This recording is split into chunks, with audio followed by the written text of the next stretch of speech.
did this panel in Indianapolis, and again, it's quite an honor to do the big panel again. Let's first introduce Mr. Keith David.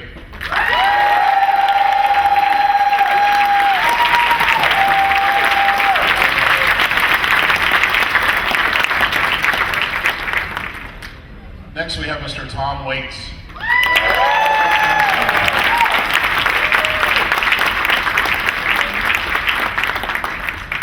Next, Mr. Richard Masur.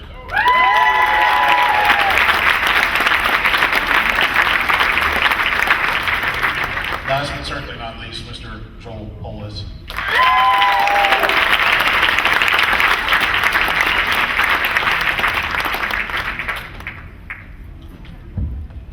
Well, welcome, gentlemen.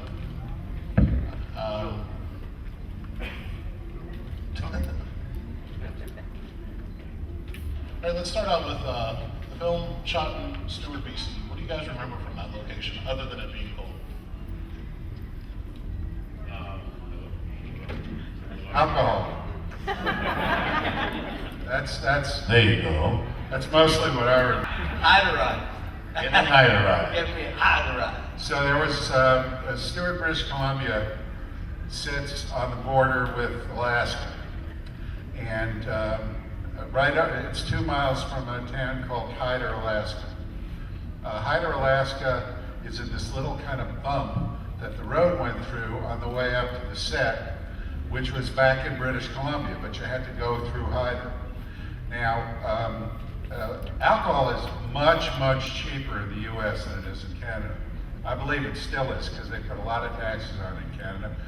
So everybody from Stewart, which were mostly miners and hunters, would go over to Hyder to get their drunk on. And so,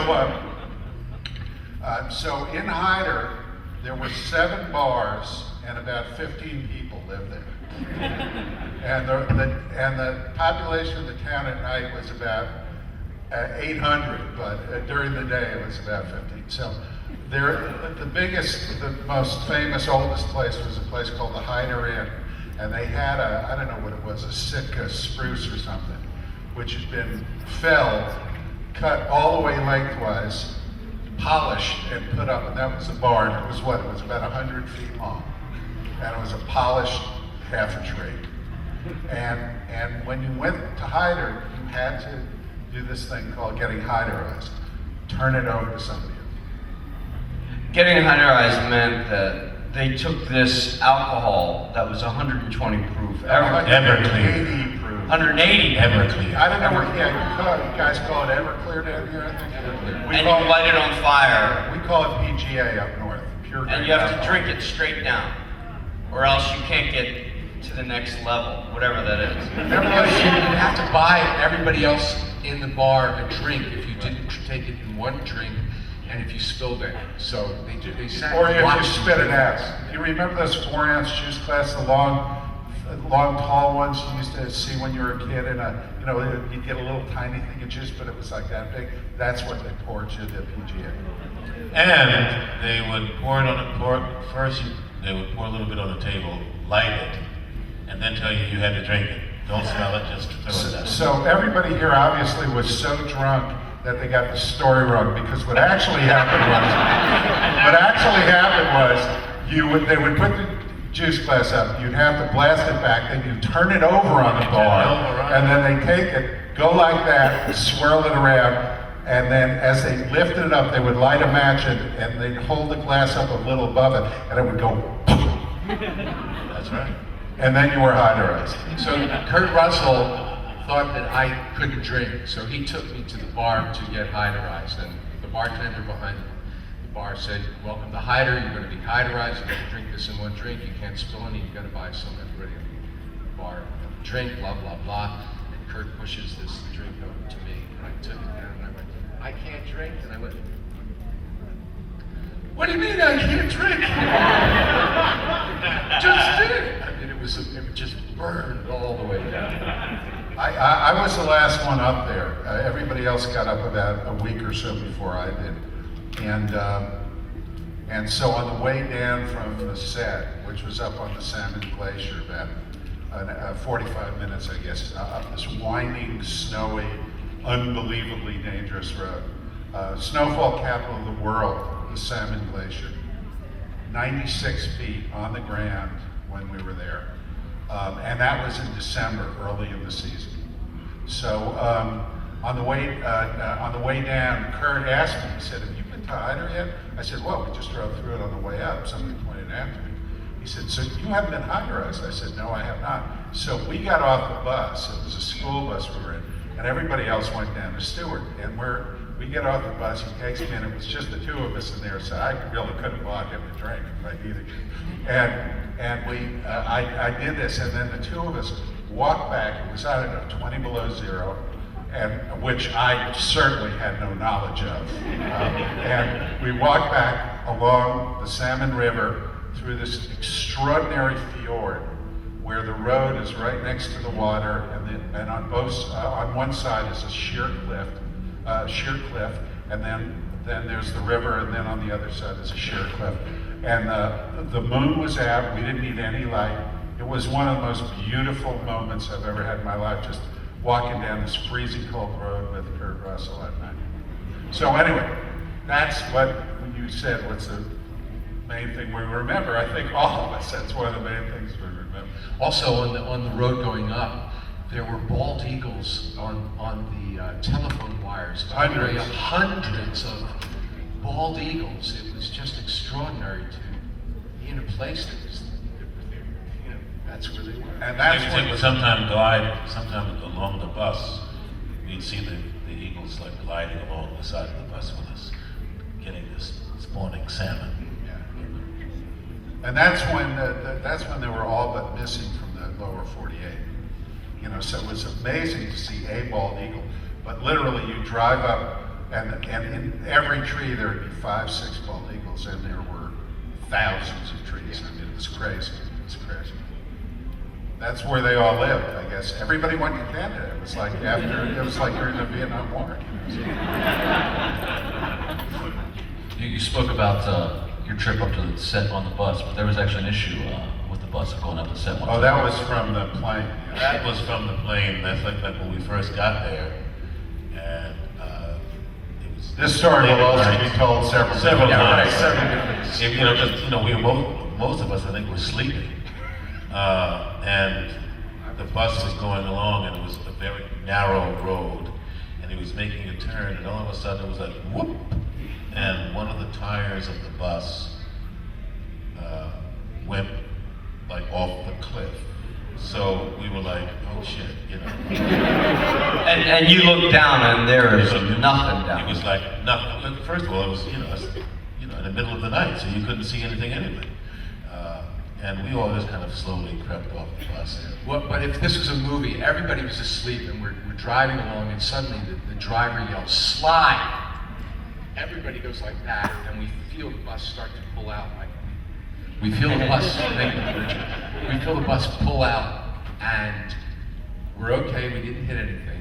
But if this was a movie, the next cut, everybody in the bus was in the front, around the driver, staring at the road, and slowly we're making our way toward Stewart. And Kurt went up to the front of the bus and said, okay, you start from the back of the bus and get on the floor and crawl to the front to get off one at a time. Because if you move too quickly, we would not be here. And so he kind of became Mac. He kind of became his character. He kept very cool. In fact, he almost seemed to enjoy the peril, as I recall, whereas I did not. Nature, it's great and everything, but, get me to a hotel room, And Peter Maloney had gotten sick for some reason at the Vancouver airport, so he had been throwing his guts up, and he was in the back of the bus, passed out in the back seat when all this was going on.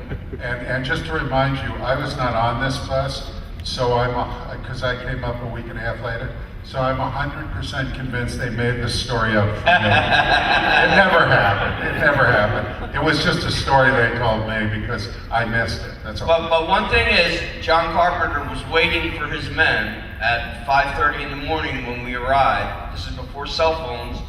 You was just waiting for us and shook each of our hands as we got off the bus. Remember that? Also, John traveled everywhere by helicopter while we schlepped around on a school bus. So it's a good news, bad news story. The other thing that I think, I had a different experience because I rode up in a car with a guy, and I rode up in the daytime, and it was like a 4.5-hour ride from the nearest airport. And do you know what? No, of course not. Anybody? Well, you just had a little snow, so maybe you had some sense of it. But you know what? One of those nonsense Christmas trees look like when they spray all that white flocking on it. Well, in the real world, that's called hoarfrost. H-O-A-R frost. Hoarfrost, as opposed to W-H-O-R-E. That's a whole other thing. That's a whole other. And hoarfrost is these crystals that grow and grow and grow from moisture in the air when the temperature is just the right temperature and the humidity is just right. And on the trip up, there were these balsam pines everywhere on the trip up. Forests and forests filled with these things, covered in hoarfrost, with the only thing that broke up the white was the black bald eagles sitting in all the trees. That was my drive up. So I had a little better drive up than they did.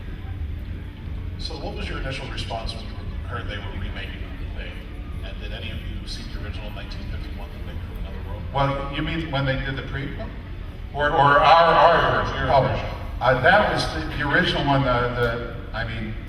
We all went to see the original one. John had screened it for us. well, I'd seen it We've seen it many many times. times.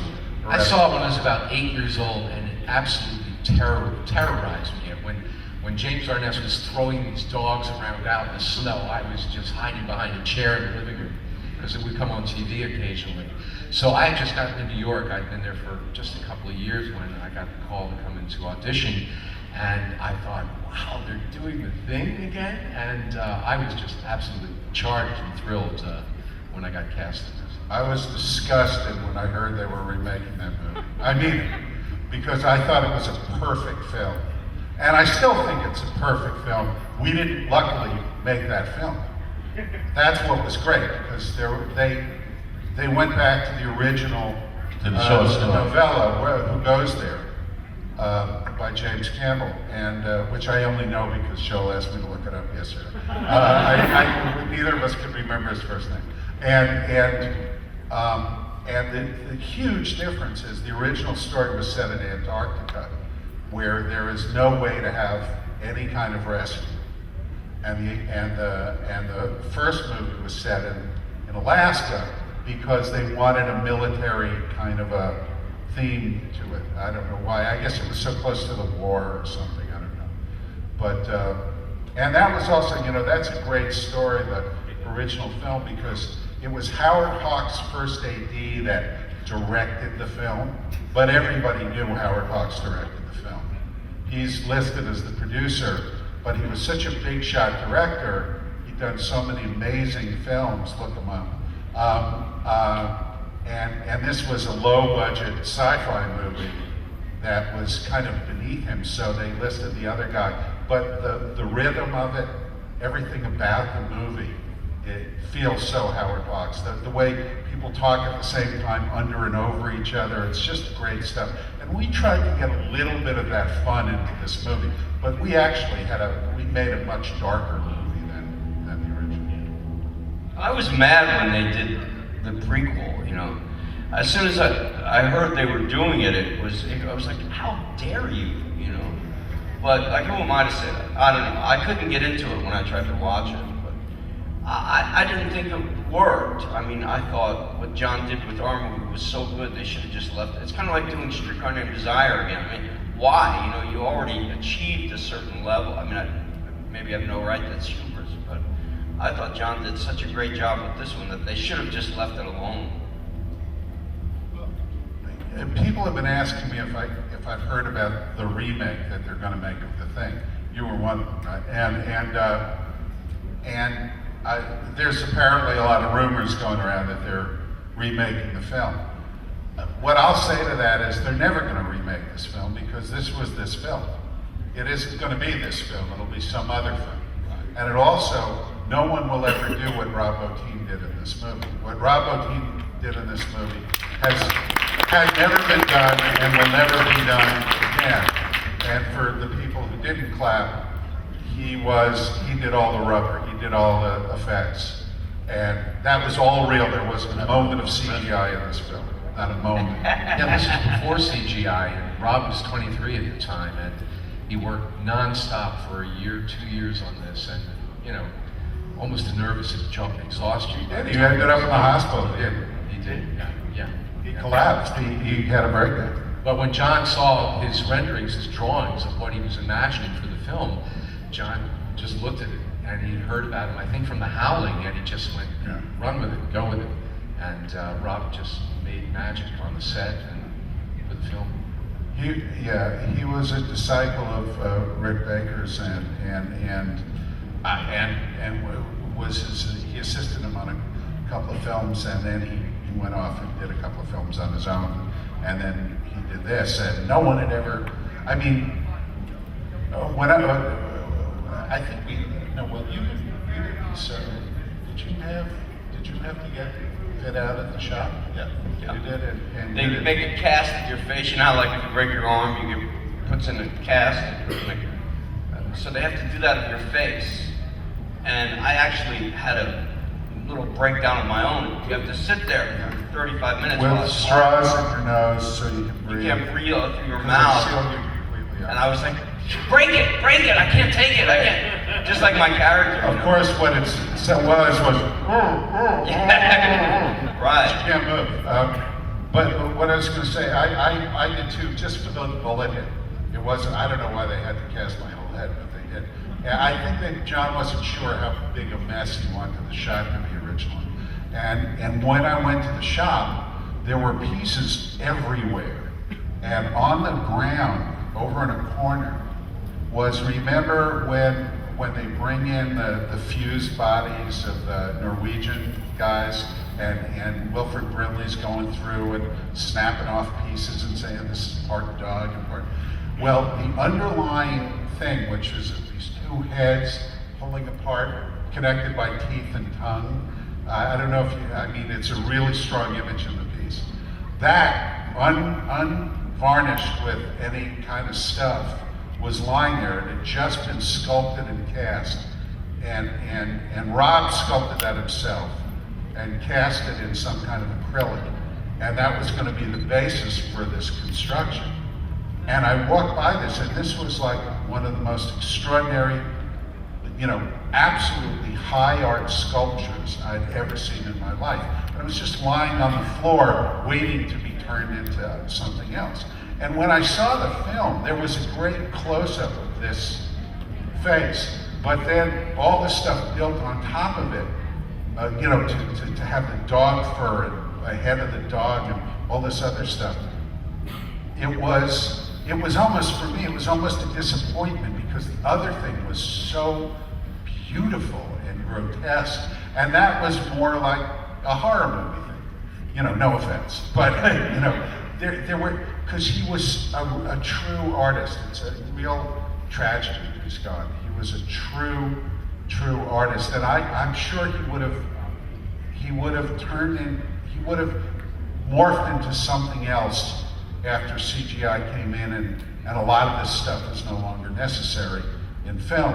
He would have taken this talent, and I would like to think he would have actually gone out and become a sculptor. So a sculptor of incredibly weird shit, mind you, but a sculptor. You remember the dog when we first saw it? Oh yeah. When the first dog that freaks out with all the things, it turns into something.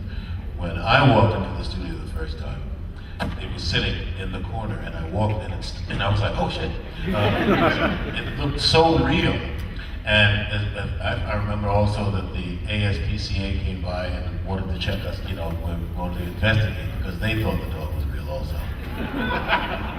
Jed, who was my dog, you know, this was, I don't know if anybody ever saw a film called The Adventures of Natty Gann, but he was the lead in that movie, and he went on to do another, he did a version of White Fang later on. He was an extraordinary special dog. He was half husky and half wolf.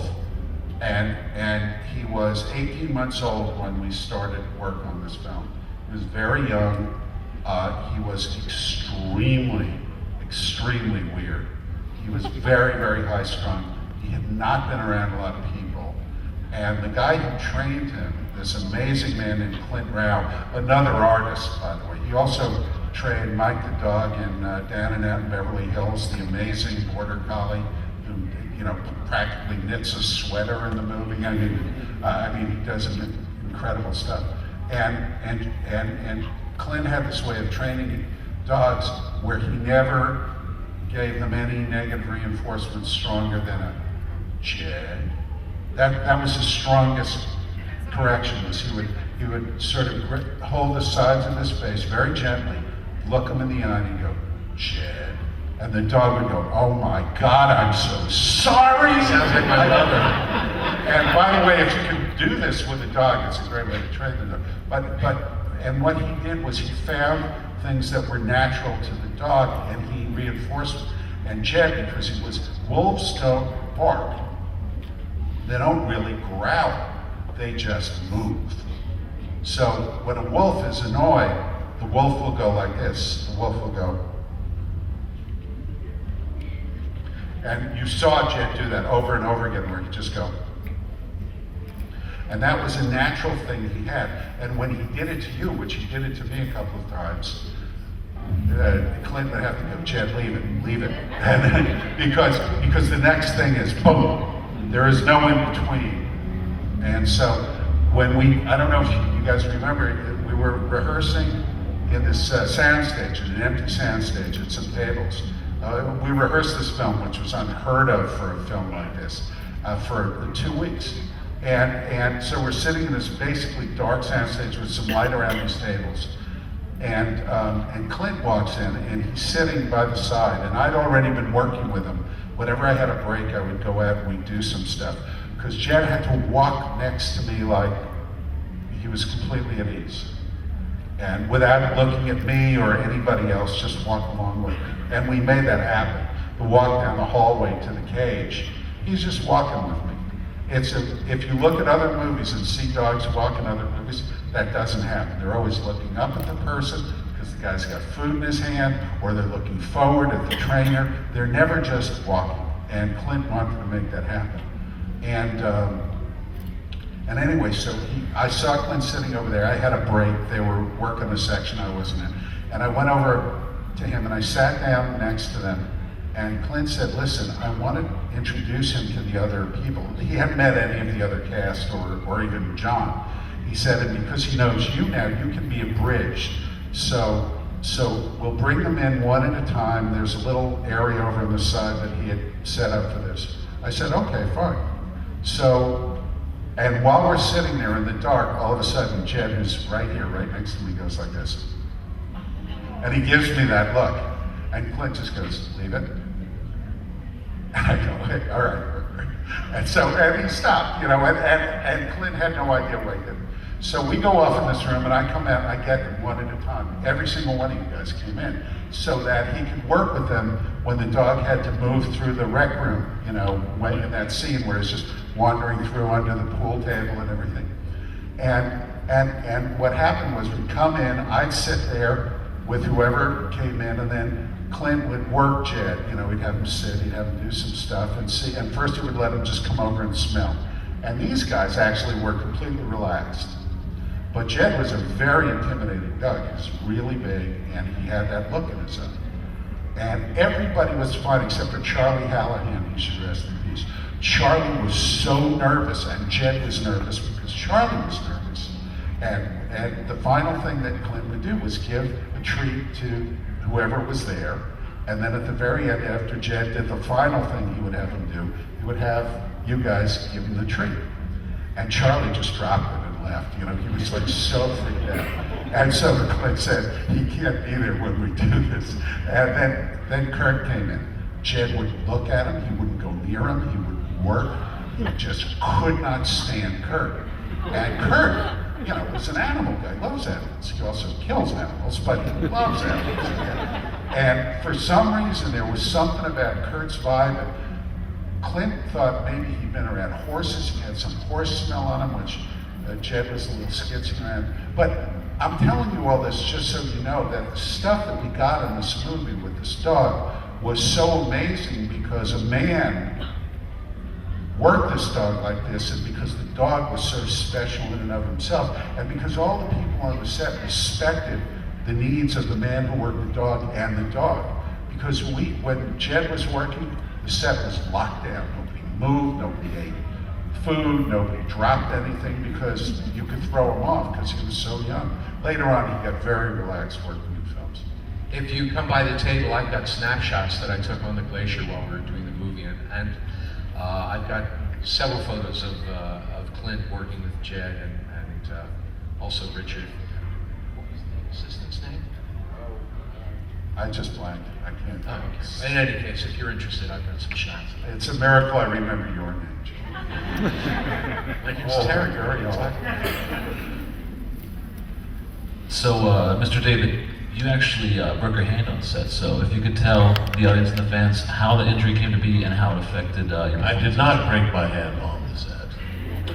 I actually, Broke it in the bar. Joel and I, you know, it was our first movie. The first almost week, right? Wasn't it? First day.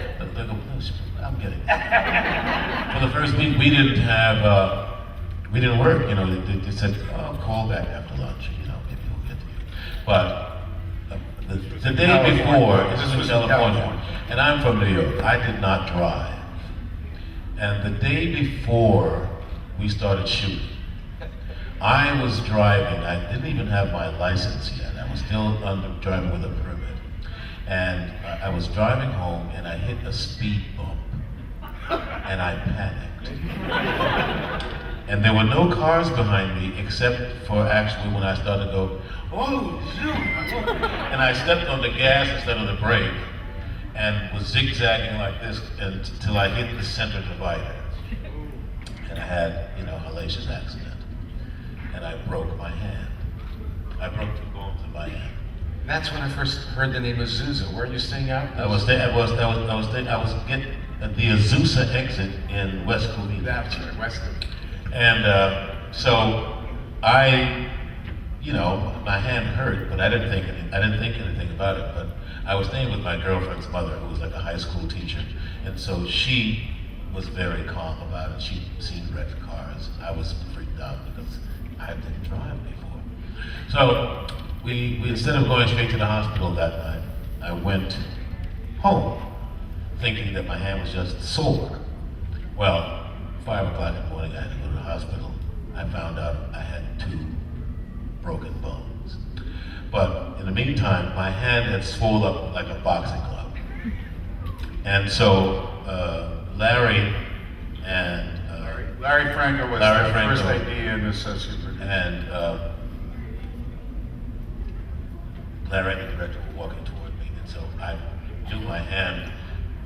I wanted to say something first, so I kind of walked like this towards him, and then I slowly dropped my hand.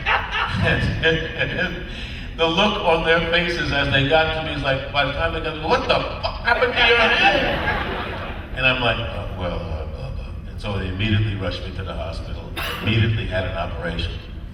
And for the first 6 weeks of shooting, if you notice in the movie, you never see my left hand. It's always hidden by the table. It's always, not until the end of the film when I had to use the axe to break the door down, that you ever see my left hand. I never heard that story. I knew you had broken your hand. Oh, and you know, and as a matter of fact, when in that scene, there was a scene once we got up there where I had to drive the tractor, And they said, oh no, get somebody else.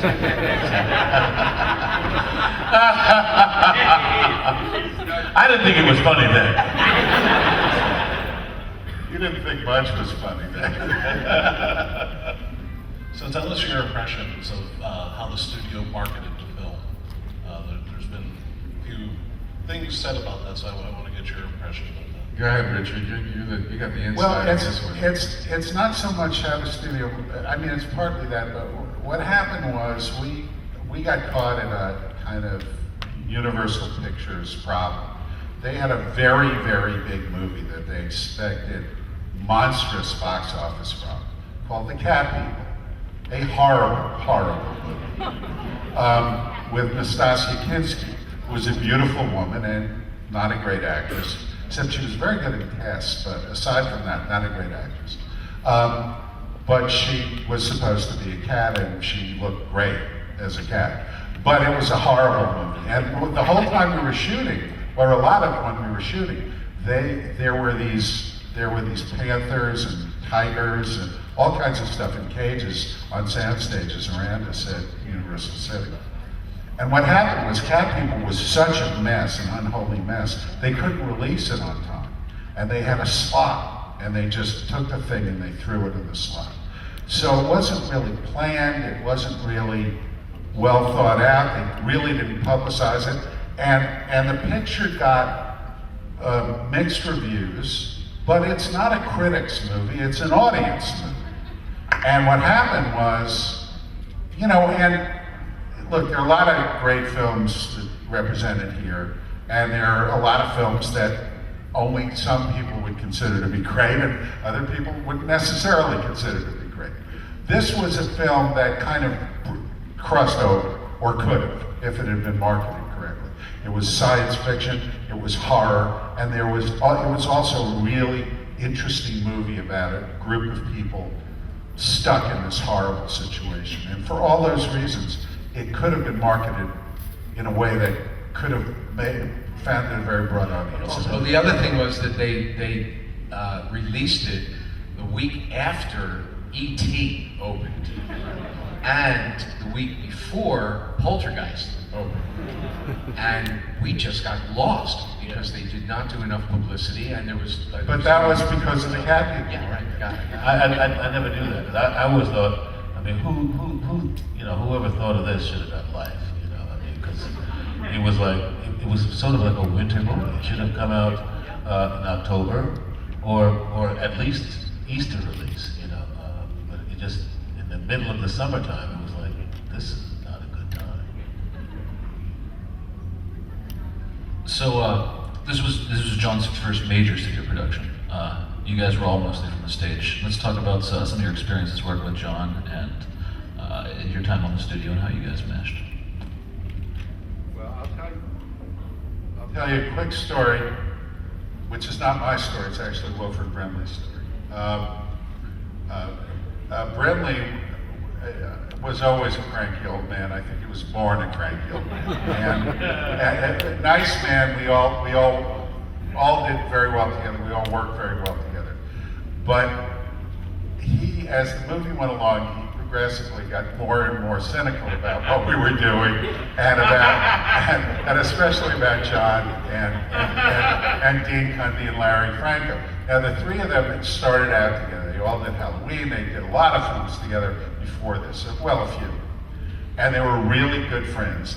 And they were constantly, I don't know where this started, but John was constantly goosing, either sticking his thumb up either Dean Cundy's ass or Frankel's ass. They were doing it to each other all the time. It was just like, it was really junior high school stuff. And at one point,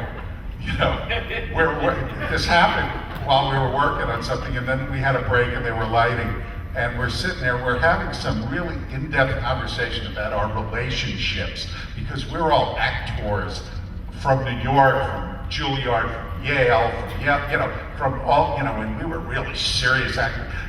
And we had this rehearsal, and we had developed all these, Keith and I had this amazing thing going, which mostly, there's a couple of moments, but we did some great work, which you never saw, because we reshot a third of the movie up in Alaska because John decided it was a boring movie, because we shot all the Hollywood stuff first, and then they did a rough assemblage, and when John looked at it, he said, this is a boring movie about a bunch of guys sitting around talking. Well, yeah, you hadn't shot any of the outside stuff, and you hadn't put any of the effects in. But so he panicked, and he reshot a whole bunch of scenes. Like the scene where Kurt is going, I know I'm human, and outside, you know, where he burns the bag. That was all. We did that scene in the rec room, and it was a great scene, because we were trapped. And then he opened it up, because he was bored. So, I mean, it's still good, but it was great. Anyway, so what happened was, we're having this really serious conversation about all this stuff, and Brinley's sitting next to me, and he just starts going, oh, boys, and he's laughing, and we go, what? He said, you guys, are you paying attention to what's going on here? Do you watch them playing grab ass out there all the time? He says, you think this movie is about us? This movie isn't about us, it's about the rubber guy. And he said, stop thinking about all this stuff. So what happened, that was the tone of the film on the set, was a bunch of teenage boys, and every time, there were no women at all. So every time a woman walked onto the set, we had a thing we said, which, it's not rude, so I'll say it, but we would go, salmon in the trap! And to let everybody know there was a woman on this. I don't know what it meant, I don't know why we first said it. Was that the rudest thing you've ever heard? But nobody, none of the women ever knew what it meant. Jamie Lee Curtis came one day when we were shooting. They were like, salmon in the trap, salmon in the trap. And I look up and there's this beautiful woman, you know, and I'm like, she is definitely a salmon in the trap. And the two editors were women, and they were beautiful young women. And every time they walked on the set, it was like, you can't imagine how crazy it is when it's just boys on the set. It's just bad. How about Tara and the two cooks? So, oh my God, the cooks! They were gorgeous. Oh my God! And every man that came with a tray was like, and they turned out food in the middle of nowhere that was unbelievable. Great food. So with a lot of horror films, there's social commentary involved. In doing research, it was saying the Carpenters' social commentary could have been the AIDS epidemic. Can you guys speak a little bit about that? Well, when the original story was written, it was 1939, and people were just finding out what Stalin was doing in Russia. And when the movie came out in 1951, if you're familiar with the film, like the last thing that the reporter said, keep watching the skies. Look to the skies, look to the skies. And that was all about, right before the McCarthy era really kicked in. So there was a paranoia in the air that this movie addressed at the time. I have to tell you, I think that's revisionist. Yeah, history. I don't remember that was anything. not in anybody's mind. Right. This was before it was ever. In fact, This was before Yeah, AIDS was ever called AIDS. It wasn't even called class. What was it called? But it was something with a riff, or I can't remember what it was called. It was G something. It was the gay-related grid. It was originally called Grid. And way before that even happened is when we made this movie. We made this movie in what was it? 81, yeah. And this stuff really started popping after that. So I think that's really revisionist history. We picked up on the original communist fear of the other, okay? That paranoia, but and remember in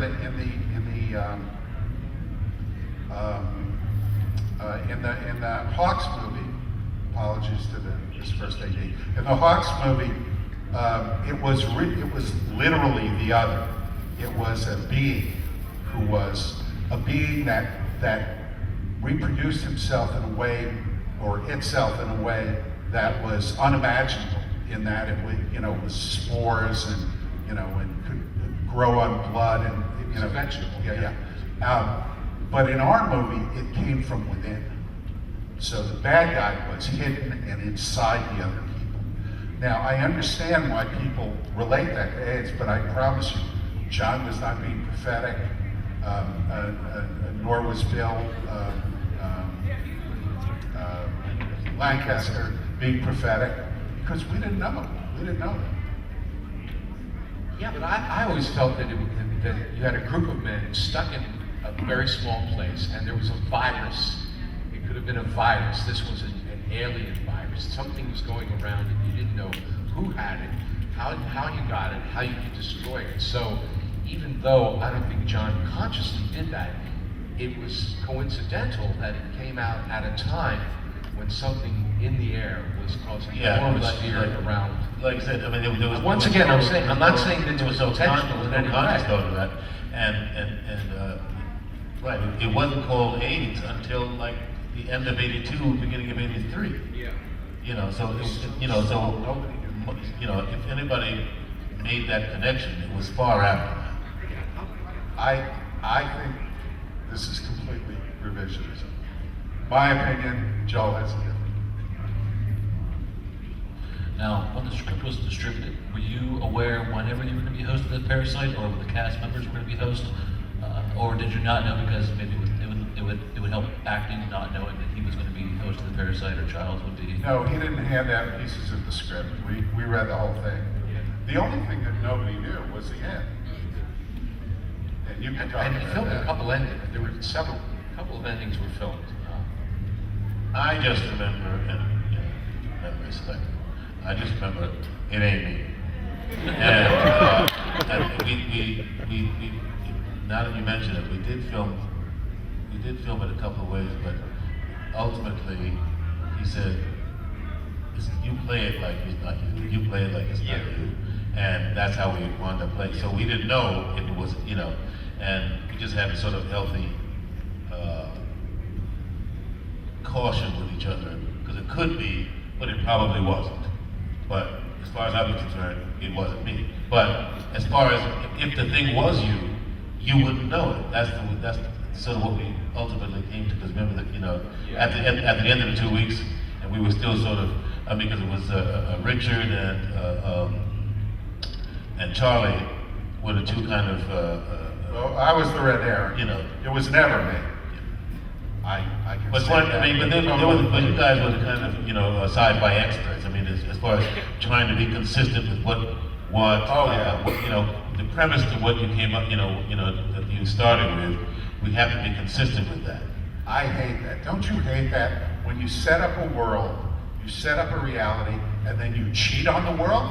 Unacceptable. It's unacceptable. So all through the movie, I would go, you can't do that. We just said that doesn't happen that way. And Charlie goes, Jesus Christ. But no, he's right. Me and Hallahan. The three of us, Tommy and Joel we had a scene walking down the hall, and we had just finished rehearsing for 2 weeks, discussing this moment. And when you're on the movie set, you go on a bell. Once you go on the bell, that means that we're about to shoot. And the director puts on the headphones, and he's listening, because for some reason, there was a huge delay between the bell and action. So while we were waiting, the three of us were talking. And they were in a walk and talk. And we were in a walk and talk. So they each had radio mics on. So we're talking about, I don't know why John is going to shoot this heel, or why I'm cutting it, because we already discussed this. You said that this doesn't happen. And we weren't saying anything that we could not, did not, or would not say in front of him. But because we were on the mics, and he was on headphones, to him it sounded like we were having this clandestine conversation. And I've done 2 pictures with John, and I've never, ever heard him raise his voice, really. Until that day, when he came around the corner, we're shooting this fucking scene because I want this to happen. And the three of us were sitting there shitting in our pants as well. Oh, whatever, we didn't mean to say this. I'm going to tell one final thing. Charlie Hallahan's head comes off, as you all know, after Dick Dysart's arms are cut off in Charlie's gut. Okay, and we're shooting this sequence. I'm bragging. Okay, and we're shooting this sequence, and we're all in the room, And the guy, by the way, the guy who in the shot comes up and does this without his arms, that's also not CGI. That was an amputated man who had both his arms amputated, that was tricked out with stumps that had blood tubes in them, and he was in makeup for 5 hours to get him ready for that, to put Dysart's face on, and to put these pumps in. And this was a guy who lost his arms in an industrial accident, almost exactly in the way that they were chopped off in Charlie's stomach. So we were horrified by this, but he had a great time. He loved doing it. He loved being there. We all thought it was horrible.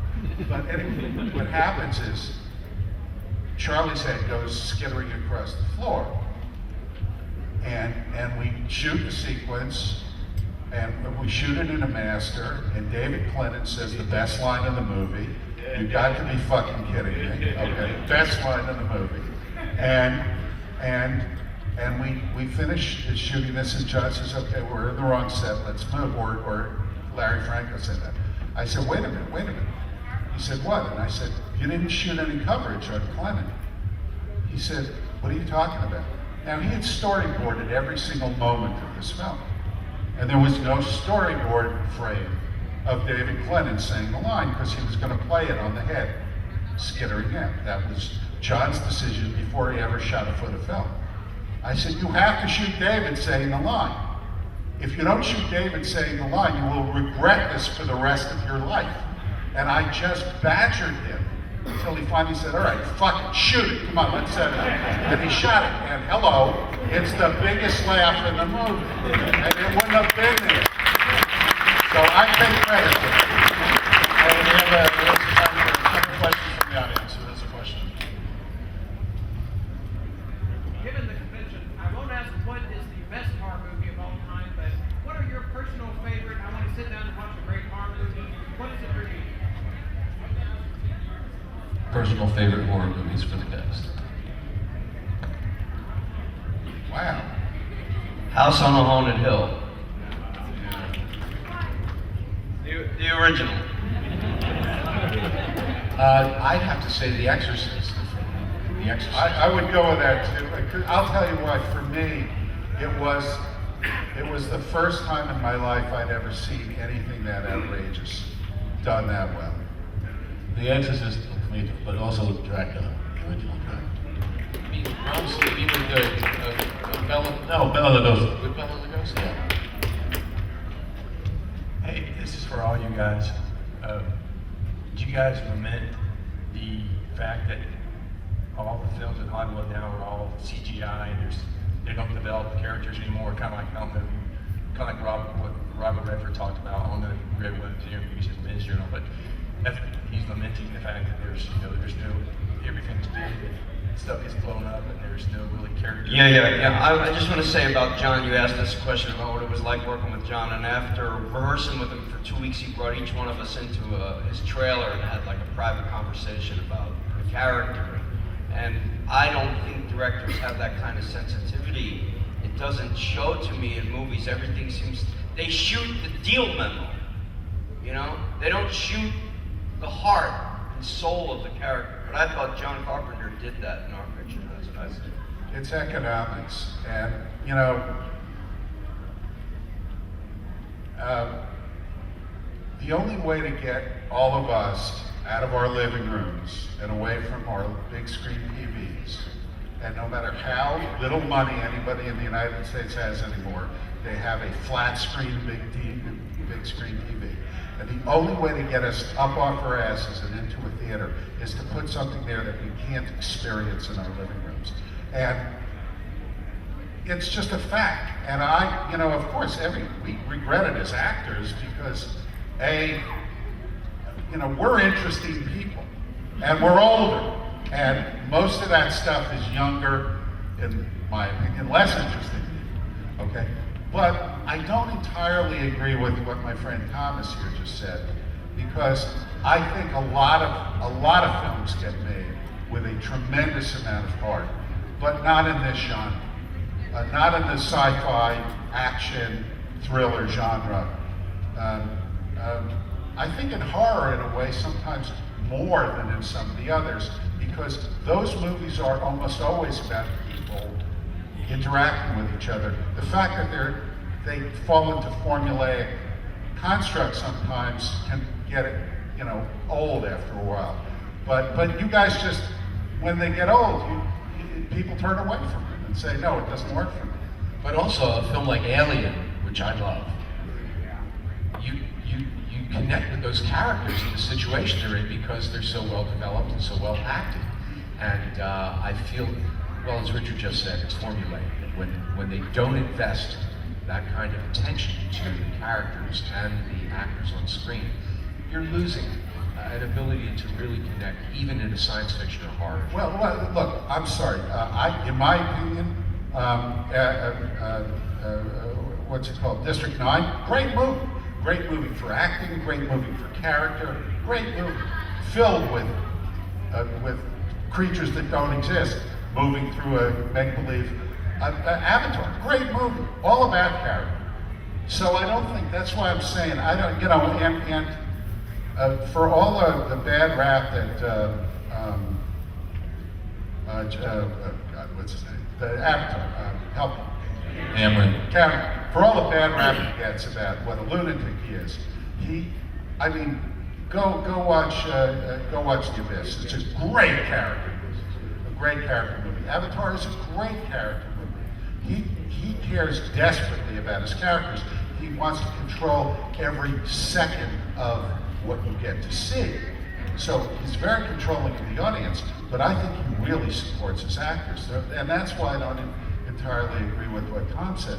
But what's driving the industry is you got to get asses in the seats. You got to get eyeballs on the screen. And if everybody's sitting home and it's just as good and there, and you can watch it 25 times because you downloaded it instead of once for $12, it's hard to compete with that, and you got to come up with pretty amazing stuff. All right, well, we're out of time. We just want to thank you again for your time. Ladies and gentlemen, the cast.